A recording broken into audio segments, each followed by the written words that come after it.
Hello everyone. ఇవాళ మనతో పాటు ఉన్నారు creative director and political analyst Geetha Krishna గారు. వారితో మాట్లాడదాం. Hello sir. Hi. Sir 'Pushpa 2' release దగ్గరకొచ్చేసింది. సో, డైలీ దాని పైన ఇంకా హైప్ వస్తూనే ఉంది. సో, హ్మ్. దాంట్లో కొన్ని హైలైట్ సీన్స్ ఉన్నాయని చెప్పేసి కూడా మనకి న్యూస్‌లో వస్తున్నాయి. హ్మ్. సో, మీ మీ అభిప్రాయం దానిపైన? ఇదే నాకు నీకు కానిపోతే నీకు సెపరేట్ నాకు సెపరేట్ కానీ పెళ్లి డేట్ వచ్చి చెప్పు. పుష్ప డేట్ వచ్చేసిందంటే సరదాగా అంటున్నాను. నాకెవడంటారు కానీ నీకు అనుకోవచ్చు. హ్మ్. సో అదేంటంటే పుష్పలో 2.5 మినిట్స్ సింగిల్ షాట్ తీశారు. అది ఓకే. హైలైట్ అవుద్ది. జాతర ఒకటి బాగా ఖర్చు పెట్టి తీశారు ప్రొడ్యూసర్లు. హ్మ్. ఇవన్నీ రకరకాలుగా చాలా కాలం వింటూ మధ్య మధ్యలో బజ్ పడిపోకుండా Chiranjeevi fans and Pavan Kalyan fans hmm. దీన్ని ఆడనెవరో ఎలాగ ఆడద్దో చూద్దాం. మన వాళ్ళు తమ్ములేను పుష్ప ఆగిపోయింది. ఇటువంటి తమ్ములేని పెడతా ఉంటే హ్మ్. వాళ్ళ వ్యూయర్షిప్ కోసం రకరకాల సోది చేస్తూ మరుగుతూ హ్మ్. ఉంటారు. నిన్న మొన్న నన్ను ఒక అతను రాజమండ్రిలోను నేను ఒక మంచి ఛానల్ పెడదాం ఉన్నాను సార్. అన్నీ రెడీ అయ్యింది. 10 కెమెరాలే కొన్నాను. హ్మ్. ఇక్కడ హైదరాబాద్లో కూడా చేద్దాం అనుకున్నాను అని ఎవరో తెలియదు నాకు. హ్మ్. బ్రేక్ఫాస్ట్ చేసి వెళ్తుంటే మంజీరా సరోవర్లో వచ్చి ఇద్దరు ముగ్గురు వచ్చి 5 నిమిషాలు మాట్లాడుచు మాట్లాడండి అని అంటే లాబీలో కూర్చొని మాట్లాడుతూ హ్మ్. నేను ఏ విధంగా మీకు సహాయపడగలను అనమాట. ఓకే. అదేదో రికార్డెడ్ మెసేజ్ వస్తుంది. హ్మ్.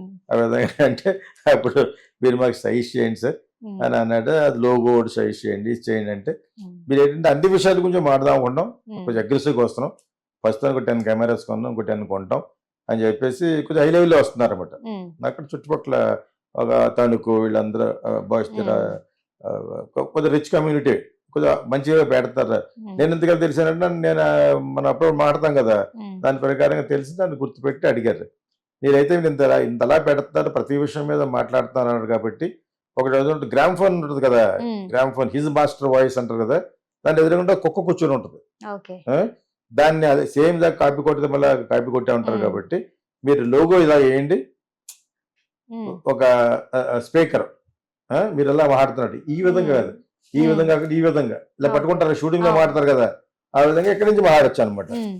మాట్లాడి ఆ, అక్కడ కుక్క బొమ్మ వేయండి అని హ్మ్. రివర్స్ అనమాట. హిజ్ మాస్టర్ వాయిస్ అని ఉండేది అప్పుడు. ఓకే. దాన్ని రివర్స్ చేసి పెట్టి ఆ, దానికి కింద మీ ఛానల్ పేరు బాబు పెట్టమన్నాను. హ్మ్.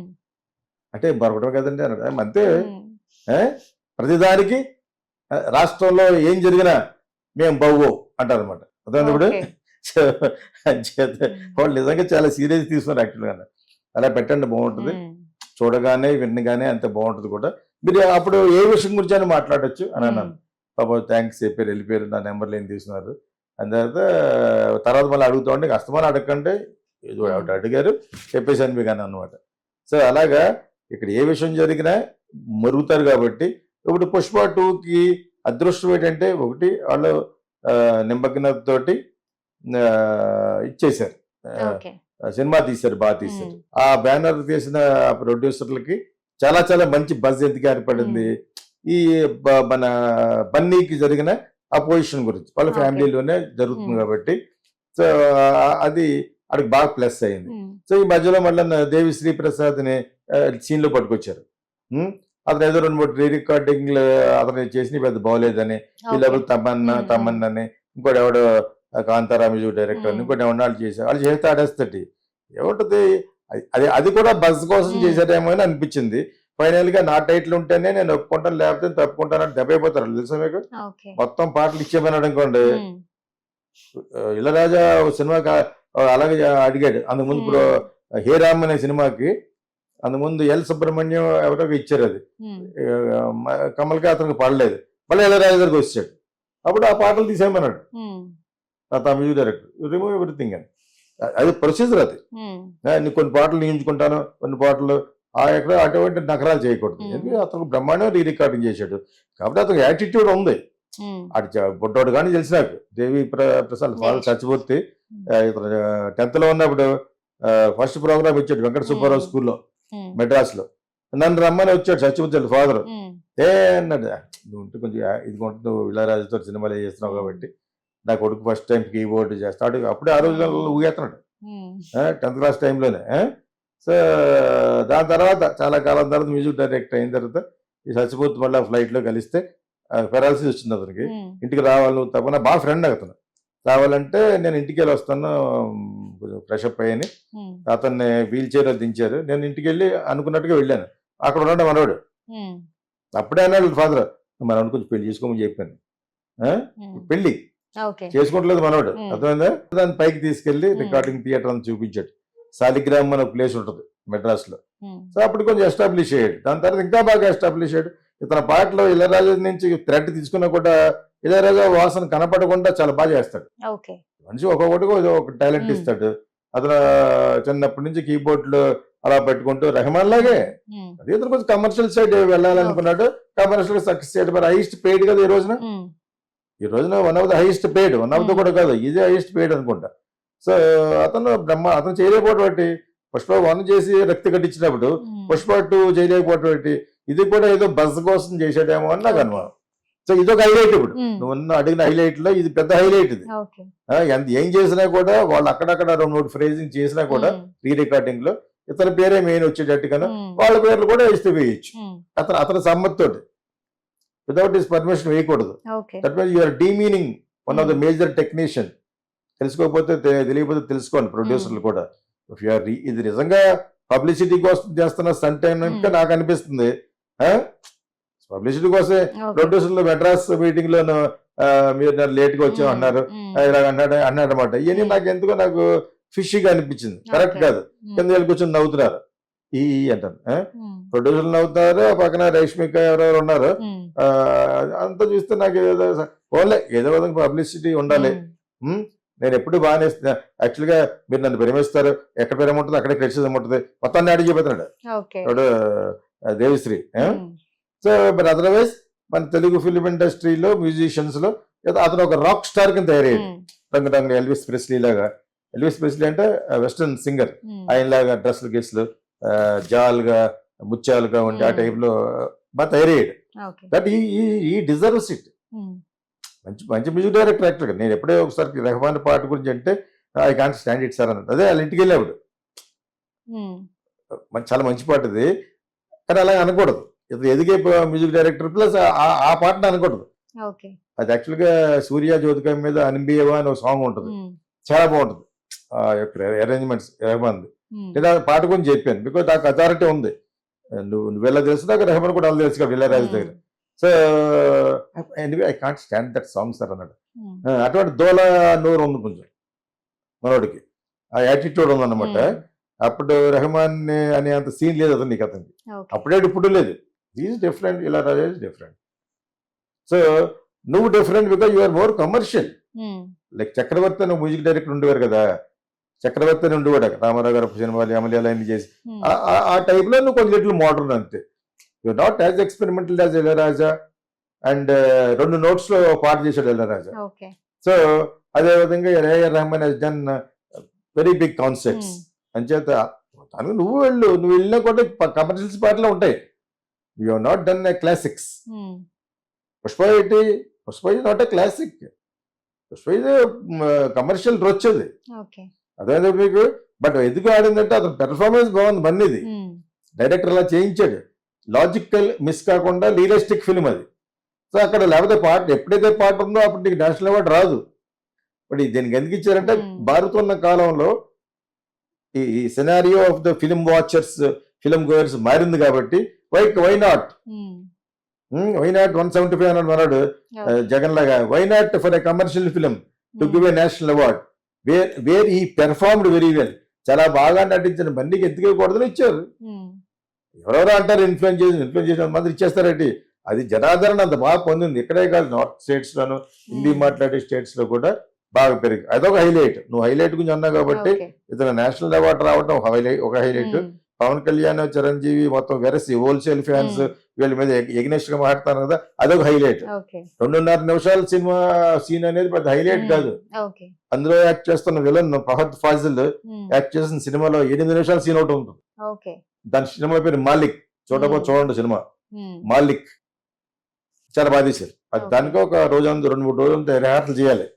కెమెరా ఎక్కలాగి అలాగే మళ్ళీ మేడ మీద ఎక్కాడు. అర్థమైందా? అది బోర్ దొబ్బింది నాకు సినిమా. అది కదా అలా తీశారు. అసలు దీనికి ఆద్యం ఏంటంటే ఆర్సన్ వెల్స్ అని మేము కూడా పుట్టలేదు, హాలీవుడ్ డైరెక్టర్. ఆయన సినిమాల్లో డెఫినెట్ గా లాంగ్ షార్ట్స్ ఉంటాయి, లెంగ్తీ షార్ట్స్. అంటే వీళ్ళు ఆర్టిస్టులు బాగా పెర్ఫార్మ్ చేయాలి. ఓకే. అదే విధంగా ఆల్ఫ్రెడ్ హిచ్కాక్ ద రోప్ అని డైరెక్ట్ చేసాడు ఆయన. అప్పుడు నేను పుట్టలేదు. సో అది 13 షాట్లు సినిమా అంతా. 13 షాట్ల సినిమా అయిపోద్ది, 2 గంటల సినిమా. సో ఇది గొప్ప ఏం కాదు. 2.5 నిమిషాల సినిమా, 2.5 నిమిషాల సీన్ అంటే ఏంటి, నిమిషానికి 100 అడుగులు. గుర్తు పెట్టుకోండి అబ్బాయిలు, ఇప్పుడున్న జనరేషన్ కి. అదేప్పుడు 2.5 నిమిషాలు అంటే ఎంత, 250 feet. అదే ఉంది పెద్ద. మన వాళ్ళకి బాగా అలవాటు అయిపోయి టక్ టక్ టక్ టక్ కట్ చేయడం అలవాటు అయిపోయి అలాగేం కట్ చేయకుండా 2.5 నిమిషాలు పెర్ఫార్మ్ చేశారు. అదేందా, అది పెద్ద హైలైట్ ఏం కాదు. థియేటర్లో పూరకలు వచ్చేస్తా అంటే పూరకలు వేసుకుంటే పూరకలు వచ్చేది. మనం కూడా పుష్ప లెవెల్లో డ్రెస్ వేసి వెళ్దాం నువ్వు నేను అనగా అలాగే వస్తే రావచ్చు. కానీ పూరకాలు రావడం జాతర, అది పుర్లు గిర్లు వేసుకుని 100 మంది డాన్సర్లలో చేశారు అనుకో జనాలు. కాకపోతే అలా మ్యూజిక్ ఇచ్చుంటాడు, అంత మంచి మ్యూజిక్ ఇచ్చిన అతనికి డీ రికార్డింగ్ లో అక్కడ బాగా చేయలేదు, ఇలా బాగా చేయలేదు, మీరు అనుకున్న టైంలో పాట ఇవ్వలేదు, ఇవన్నీ అంటున్నారు. అది నేను నాటకమే అనుకున్నాను. అలాగా తర్వాత మనోళ్ళు ఊహించేసుకునే ఈ సినిమా తర్వాత దేవిశ్రీ ప్రసాద్కి 3 సినిమాలు కట్ట. ఇటు చూసాడండి, వాళ్ళ ఆఫీస్కి వెళ్ళి ప్రొడ్యూసర్లు అందరూ అడిగి ఏ సినిమాలో కట్ చేశారు, ఎంత ఈ తమ్లైన్ పెట్టేవాళ్ళను. సో ఆ విధమైన అయ్యి చదువుకో నవ్వురాదు, చిరాకు వస్తుంది అటువంటి కట్ చేశారా. ఇంకోటి వస్తుంది, నువ్వు అతను ఇప్పుడు ఈ సినిమా హిట్ అయింది అనుకోండి ఎక్కడికో పోతాడు. బన్నీ ఒకటే కాదు, దేవిశ్రీ కూడా వెళ్ళిపోతాడు. వెళ్ళాలి, మన వాళ్ళు ఎవరికి వచ్చినా పైకి వచ్చినా రావాలి. ఎప్పుడు ఏది చెప్పాలి చెప్పిన యాటిట్యూడ్ అని చెప్పాను ఉంది. అతనికి కొంచెం దూరం ఉంది, యాటిట్యూడ్ ఉంది, కొంచెం డెఫినెట్ గా ఉంది. వండుకోండి ఎలా ఉంటుంది, షేకర్స్ అండ్ మూవర్స్ అంటారు, మూవర్స్ అండ్ షేకర్స్ మ్యూజిక్ లో అండ్ డాన్స్ లో. ఎందుకో అవన్నీ అమ్మాయిలు డాన్సర్స్ ఓపోతే ఏముంటది. సో అదే విధంగా మ్యూజిషియన్స్ కూడా పాడుతూ డాన్స్ చేస్తూ ఉంటారు అనమాట. So that happens. సో అది యాటిట్యూడ్ అనుకుంటున్నాం. కాకపోయినా కూడా ఇతను కొంచెం ఉంది, కొంచెం యాటిట్యూడ్ ఉంది. సో వాళ్ళ ఫాదర్కి యాక్చువల్గా చాలా కోపిష్టి, మంచి విషయం ఉన్న రైటర్. సో జాంకే కాస్తున్నాను కదా, ఆ విధంగా సత్యమూర్తికి యాటిట్యూడ్ అన్నవాడే పుడతాడు, మంచి రైటర్ కావుతుంది, ఎక్సలెంట్ రైటర్ అయినా. సో నా బాగా ఫ్రెండ్ కూడా. సో ఇతను ఇది మరి పబ్లిసిటీ కోసం చేశారో స్టంట్ నిజం చేశారో కానీ ఇది ఒక హైలైట్.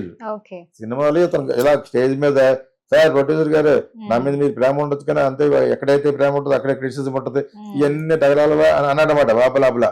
ఇది కూడా దాని గురించి అనుకుంటున్నాను. తర్వాత తమన్నా వాళ్ళని చేయించారు అనేది అది నిజమై అయితే ఉండొచ్చు, అది కూడా పబ్లిసిటీ అయి ఉండొచ్చు. అర్థమైందా? సో ఉన్నా కూడా తప్పే ఉంది. ఇప్పుడు మ్యూజిషియన్స్ అమెరికా నుంచి అక్కడి నుంచి పట్టుకొస్తారు, ఈ బ్లాక్స్ ఉన్న కొంతమంది డ్రమ్స్ లో అట్లా అనమాట. ఆ విధంగా తమన్నే అతన్ని కాంతార మ్యూజిక్ డైరెక్టర్ ని they must have bought and give 1 or 2 phrases. తప్పే ఉంది అందులో.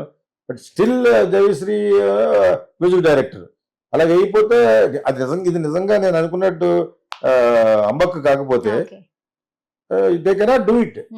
They cannot interrupt into the some other creative pride పోయినట్లెక్క, క్రియేటివ్ దానికి మీరు ఆఘాతం కలిగిస్తున్నట్లెక్క కోర్టుకు వెళ్ళారంటే. ఇవన్నీ జరగవు, ఓన్లీ పబ్లిసిటీ కోసం చేశారు. ఈ హైలైట్ ఏంటంటే వివాదం ఒకటి, దేవిశ్రీ వివాదం పెద్ద హైలైట్. ఈ 2.5 నిమిషాలు వివాదం అంటే బోల్డ్ సినిమాలు ఉన్నాయి, దాన్ని వెతుక్కుంటే నేనే తీసుంటాను. 3 నిమిషాలు ఒక సీను కెమెరా కట్ చేయకుండా ఆర్టిస్టులతో పెర్ఫార్మెన్స్ చేయించాలి. అదని చెప్పి 2.5 నిమిషాలు. నేను 8 నిమిషాలు చేశారు చెప్తున్నాను కదా మల్లిక్ అనే సినిమాలో. అందులో ఫహద్ ఫాజిలే హీరో. ఆ విధంగా బ్రెజిలియన్ డైరెక్టర్స్ వాళ్ళు చేసిన ఒకటే కాబట్టి అతను వేరే వేరే ఎక్స్పెరిమెంట్ చేశాడు. సిటీ ఆఫ్ గాడ్స్ డైరెక్టర్, అదేవిధంగా Orson Welles and Alfred Hitchcock. Only 7 shots, 13 shots అనుకుంటా ఎంటైర్. ఇవన్నీ ఉన్నాయి కానీ అది తెలియని వాళ్ళు అవన్నీ చూస్తారని చెప్తున్నాను. ఫిలిం మేకర్స్, కాబోయే ఫిలిం మేకర్స్ కి స్ఫూర్తిగా ఉండాలనే నేను మాట్లాడతాను ఎప్పుడైనా. Actually especially screen play directors అనమాట. అండ్ ఆల్సో ఆర్టిస్టులు, వాడు డైరెక్ట్ తీయాలనుకున్న ఆర్టిస్ట్ చేయగలగాలి కదా. చదువు అంతా చదివి అంతకుముందు డ్రామాలో చేసేవారు అలాగా. ఇప్పుడు సినిమాలో చేయాలంటే అదంతా రిహార్సల్ చేయాలి, కెమెరాతో రిహార్సల్ చేయాలి. కట్ చేయకూడదు కదా, మరి కట్ చేయకుండా ఉన్న సీన్నే లెంగ్తీ షార్ట్స్ అంటారు అనమాట. ఇది పెద్ద గొప్ప ఏం కాదు, ఇది కూడా ఒక హైలైట్ గా చెప్తున్నారు ఇలా తీసేమని చెప్పేసి. అదేమో 2.5 నిమిషాలు ఇలా ఈజీగా అయిపోతుంది. మరి అది కానీ 2.5 కాకుండా 25 నిమిషాలు ఇది తప్పితే మనం తప్పుగానే చదివేమో. 25 minutes ఉండదు. 25 minutes అంటే క్లైమాక్స్ అంతా 25 minutes ఉంటుంది. 2.5 minutes. ఆ 2.5 minutes అనేది గొప్పే కాదు అసలు. థింక్ దేర్ అందులో యాక్చువల్ ఫహద్ ఫాజిల్ సినిమా 8 minutes ఉంది ఒక సినిమా. అర్థమైందా? తెలియని వాళ్ళ కోసం తెలియబరుస్తున్నారు. ఇంకా అదే all classic directors like Orson Welles, Alfred Hitchcock, Brazilian directors, City of Gods, ఇవన్నీ ఎక్స్పెరిమెంటల్ గా తీసిన సినిమాలు. సిటీ ఆఫ్ గాడ్స్ అయితే ఫస్ట్ డిజిటల్ ఫిల్మ్. డిజిటల్ అంటే ఇంక ఇంత మంచి కెమెరాలు కూడా లేవు, రెడ్ వన్ కూడా లేదు, మామూలుగా డిజిటల్ బేటాలో తీశారు. డిజిటల్ బేటా మీద తీసేసిన సినిమా అది. చాలా బాగుంటుంది. కోడ్ల రోడ్ల మీద వెళ్ళటం, దాంతో స్టార్ట్ చేస్తారు సినిమాని. చాలా చాలా ఫేమస్ అది. చిన్న చిన్న కుర్రోళ్ళు క్రిమినల్స్ కి కాల్ చేస్తూ ఉంటారు అనమాట. బ్రెజిలియన్ ఫిల్మ్ అది. One of the best film అది. సో అదే లాజిక్ మిస్ కాకుండా రియలిస్టిక్ గా తీసిన సినిమాలు ఇవన్నీ అనమాట. గురించి మాట్లాడుతున్నాం కాబట్టి ఏం చెప్పాలి, ఇవన్నీ హైలైట్స్ కింద చూపిస్తున్నారు వాళ్ళు. నాకు బాగా హైలైట్ కనిపించింది ఏంటంటే ఈ దేవిశ్రీ వివాదమే. దేవిశ్రీ వివాదమే. అండ్ ఆల్సో జాతర అనేది ఎప్పటి నుంచి చెప్తున్నారు, ప్రొడ్యూసర్లు కూడా చెప్తున్నారు, పోయిన ప్రెస్ మీట్ లో కూడా చెప్పారు. అది చాలా బాగా చేసి ఉంటారు. ఎన్నిసార్లు చెప్తారంటే జాతర అంటే జనరల్ గా బాగుంటుంది, సినిమా ఎగ్జాజరేషన్ ఇంకా బాగుంటుంది. రంగు బాటలో అవి ఇవి పెట్టి ఆ మధ్యలో ఏదో స్టోరీ జరగటం, అంత కాన్స్పిరసీగా చేసి ఉంటారు. డెఫినెట్ అంత టైం ఉంది వాళ్ళకి, అంత బిజినెస్ కూడా అవుతుంది. లేట్ అయ్యే కొద్ది ఆలస్యం అమృత విషయం లాగా, ఆలస్యం అమృత విషయం కాదు, ఆలస్యం అమృతం అయిపోతున్నారు. సో అదే ఆ విధంగా wish all the best to the entire team and also to the entire movie. ఒక్కొక్కళ్ళు మరి ఎంతవరకు నిజం, వాళ్ళకి బాగా లాభం వచ్చింది కాబట్టి ఇచ్చారు అంటున్నారు. తమ్ములేను ఈ సినిమా పుష్ప 2కి బన్నీకి 300 కోట్లు. ఎక్కడ చదివేది చాలా తమ్ములేను. నేను చూస్తూ ఉంటాను, లోపల చూడలేదు ఏం చెప్పారు. ది ఎగ్జాజరేటింగ్ లైక్ ఎనీథింగ్ అనిపించింది. తప్పులేదు, సినిమాకి బాగుండాలి కాబట్టి ఏదైనా చేసుకోవచ్చు. ఈ మధ్యలో ఈ సినిమా ఎలా ఆడుతుందో చూద్దాం అని పైన అతను ఆ మాట అనకపోయినా కూడా పవన్ కళ్యాణ్ బొమ్మ. సో ఇవన్నీ కూడా plus. The more negativity you try to impose on something, దాన్నే చూడాలనుకుంటారు. నా సినిమా చూడద్దు, మీరు చిన్నపిల్లలు అసలు చూడొద్దు అని అనుకోండి, ముందు వెళ్ళి దాడే. That is what happened for my movie Kokila. A certificate ఇచ్చారు బాబు, ఏ సర్టిఫికేట్ అంటారు ఆ రోజుల్లో. 34 years బ్యాక్ నువ్వు కూడా పుట్టలేదు. ఏంటి పర్లేదు అన్నాను. ఏంటి పర్లేదు అంటున్నా ఏంటని ఎవరు సెన్సార్ సర్టిఫికేట్ అమ్మన్నాడు. ఏ సర్టిఫికేట్ పెద్ద ఇది వేసాం, థ్యాంక్స్ టు సెన్సార్ బోర్డు అని. ఫస్ట్ వెళ్ళేది కుర్రోళ్ళే. నువ్వు చూడకూడదన్న వయసు అంటే ఫస్ట్ పరిగెట్టి వాళ్ళే. నీకు అర్థమైనప్పుడు ఇప్పుడు వాళ్ళు అమ్మాయిలు అందరూ కూడా దానికే వెళ్తారు ముందు. అందుచేత ఇవన్నీ ప్లస్ ఎదిగే నెగిటివిటీ ఎక్కడైతే ఉందో దానికి ఇప్పుడు ఎక్కువ. ఇప్పుడు డైరెక్ట్ గా ఒక అమ్మాయిని ప్రేమించడం అనుకోండి, ఒక అబ్బాయి బాయ్ మీట్స్ లవ్ గర్ల్ అంటారు. ఆ అమ్మాయి ఒక 16 years, ఇది ఒక 18 years. ఇటు 18 years 28 years ఇంకొకటి పెళ్ళాన్ని ప్రేమించాడు.